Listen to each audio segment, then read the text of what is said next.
another video with all of our reptile friends here at For Goodness Snakes. I've been completely renovating a space to take all of our critters to because we have run out of room here in the reptile room. Got some animals who were going to get really big, so we needed a much bigger space so we could build much bigger enclosures to better accommodate our animals. That being said, I have not made a YouTube video in a while, but I'm going to jump right back into our series on introducing all of our reptiles so that you guys know what we're housing and how we take care of them.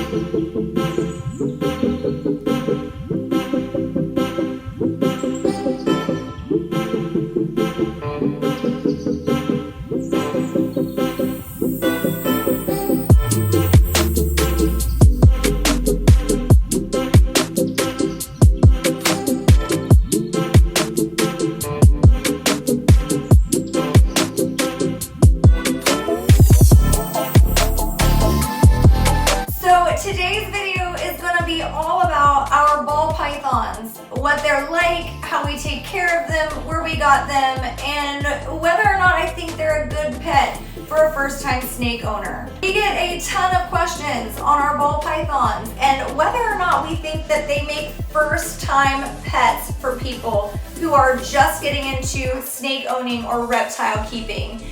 So we're going to dive into a little bit about the pros and cons of ball pythons while I introduce all of my ball pythons to you. So who I have here on my head is Templeton. Templeton is one of our surrenders we got in, I would say about 6 months ago. He's probably about 3 years old. We're not 100% sure on his age, but given his demeanor and the size, we're gonna guess he's about 3 to 5 years. But Templeton didn't come with a whole lot of information, so we know very little about him prior to coming to For Goodness Snakes. So as you can see, Templeton really enjoys being out. He's very personable. He really loves human interaction. When I go near his enclosure, he kind of like comes to the glass. He's ready to get out. He's ready to explore. So contrary to popular belief, ball pythons are not what you would hear people saying as pet rocks. I've heard a lot of people refer to ball pythons as being the pet rocks of the snake world. I'm really gonna have to disagree with that. All of my ball pythons and any of the, rescues I've ever had or the animals I've fostered, especially the ball pythons, they are actually very curious animals. And I don't want to use the word energetic, but they are a lot more energetic than what is put out to people, especially people who are looking for a pet snake and they want to know what the easiest one to take care of is. A lot of times people will say it's a ball python because they are so relaxed and they are so chill. So a lot of people think of them as being, and I'm using the quote again, a pet rock. I totally disagree with this statement. Ball pythons are so curious and they are energetic and they can really be very active snakes given the right enclosure and husbandry. In this room, I have only 3 ball pythons, but we will be getting 2 more very soon. There are a couple of surrenders coming to us from somebody who I know personally, and they have taken really good care of their animals. They're just outgrowing the space that these people have, so they're not able to provide for them the proper husbandry. So for now though, we only have 3 ball pythons in this room. Before I start talking about each one of my ball pythons, who they are and where we got them, I want to give you a little backstory on ball pythons in general. There are a lot of really cool and interesting facts about ball pythons that most people don't know. So one really cool fact about the ball python is that they're also known as royal pythons. This name came from the belief that ancient royal humans wore ball pythons as jewelry. Actually, the legends have it that Cleopatra herself wore ball pythons as literal bracelets on her wrists. Something else you need to know about ball pythons, especially if you're going to keep one, is that they are actually ground dwelling. So So a lot of people will say that ball pythons are, quote, semi-arboreal. And while sometimes you might find ball pythons hanging out in a tree, they're mainly found in grasslands. So they're going to be more of a ground-dwelling animal than a tree-dwelling. Because they are ground-dwelling, they're more susceptible to predators. So the reason that they are called, quote, ball pythons is because their defense mechanism to keep away from predators is to curl up into a ball on the ground. They'll literally curl themselves up as tight as possible to make themselves appear small. This is what they do to ward off predators in the wild. So something that is also very important to know about ball pythons, especially if you're going to be keeping one, is that they almost always live near a body of water. Not just because they need to drink from the water source, but also this is how they keep cool and regulate their body temperature. That is why it is so important to make sure that on the cool side of your ball python's enclosure, you have a water dish that is large enough for them to get into. They want to put their whole bodies into it to cool down. What else you need to know about ball pythons if you're going to be keeping one, and pretty much with all snakes. I don't know a whole lot of snakes who are exempt from what I'm about to say, but they do really prefer to be solitary animals. Keeping two snakes together, if they're not breeders, bonded breeders, it can be very dangerous for the snakes. Wild, you will not see snakes cohabitating with each other. They are very solitary animals. So make sure if you're keeping ball pythons or any snake for that matter, they have their own space and their own enclosures.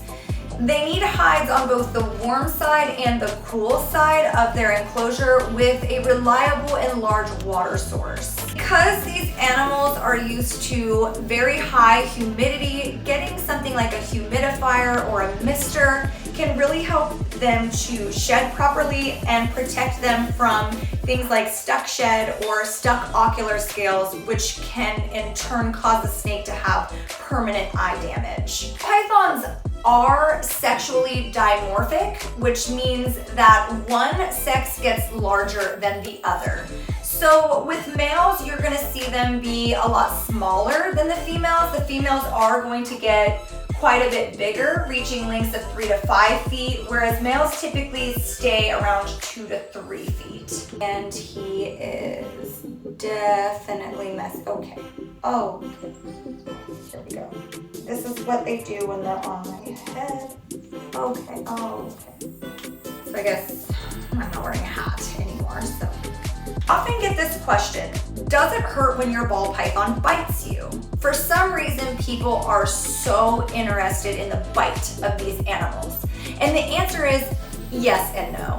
Ball pythons are not super huge, so the bite is maintainable. It's not as bad as if you were to get bitten by something a lot larger, such as a Burmese, a retic, or even a boa. Ball pythons do have anywhere from 100 to 150 teeth in their mouth. So they do cause some skin puncturing and a lot of bleeding depending on where you get bit.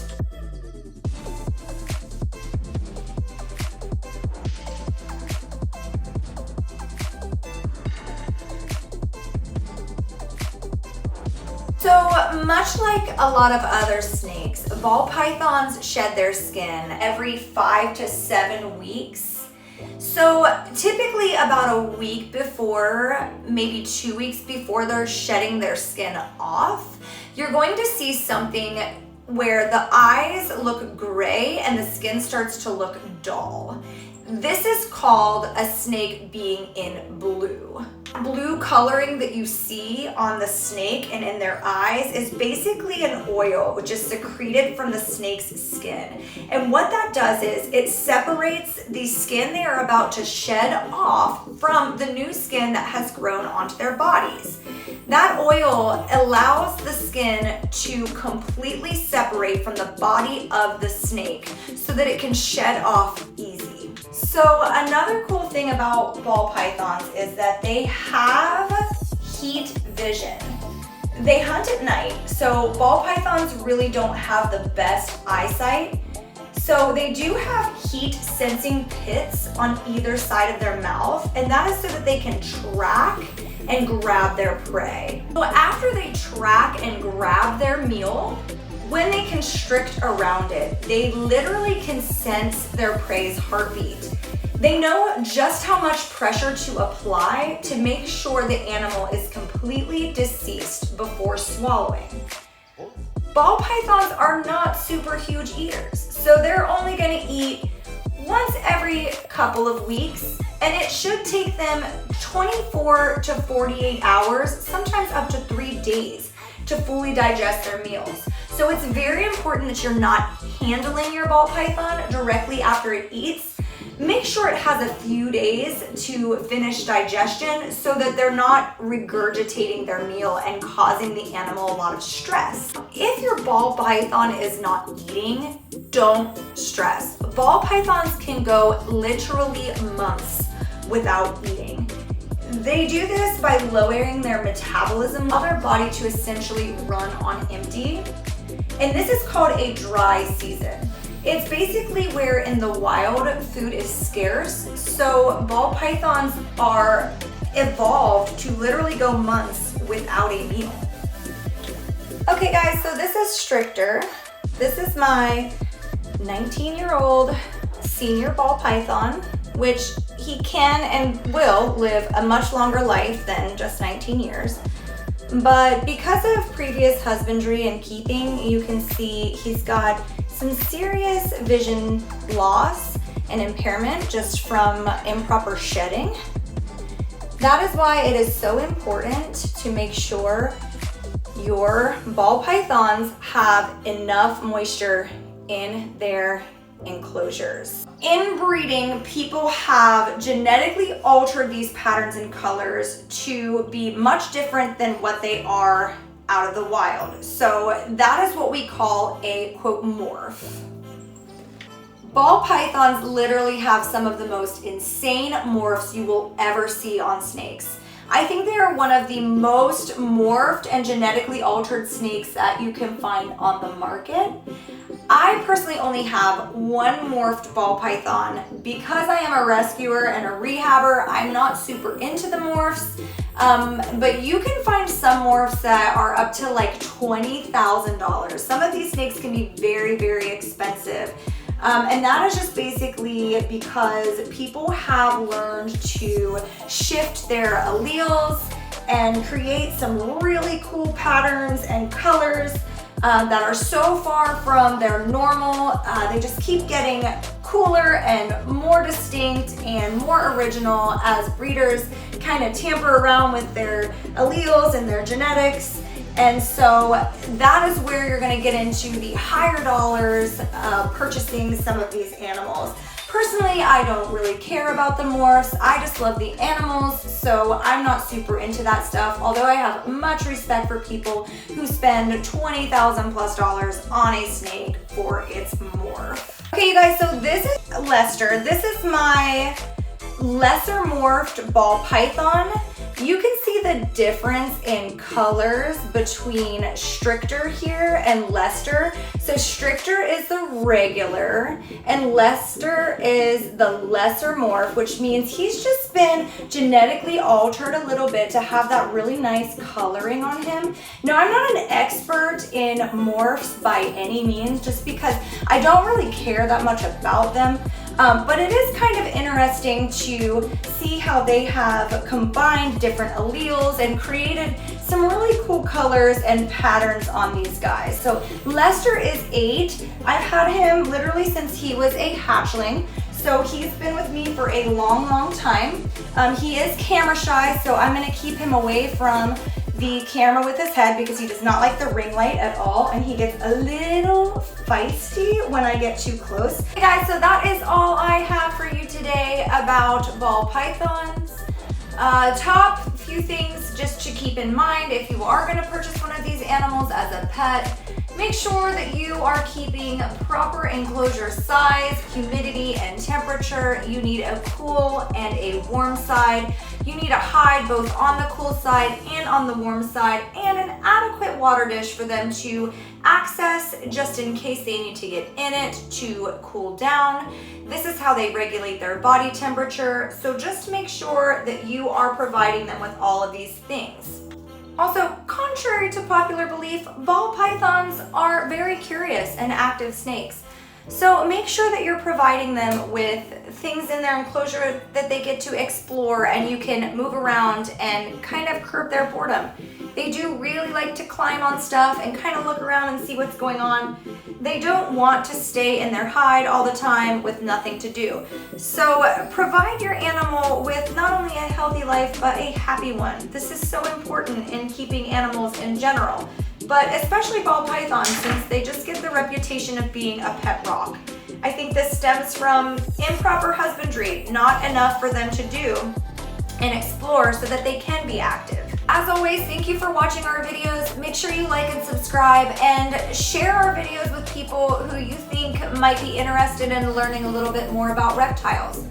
Our next video is going to be about our leopard geckos and how we care for them. So make sure that you're subscribing so you can get all the updated videos and things on our animals so that you can learn about who we're keeping and how we're keeping them. All of us here at For Goodness Snakes, thank you for watching.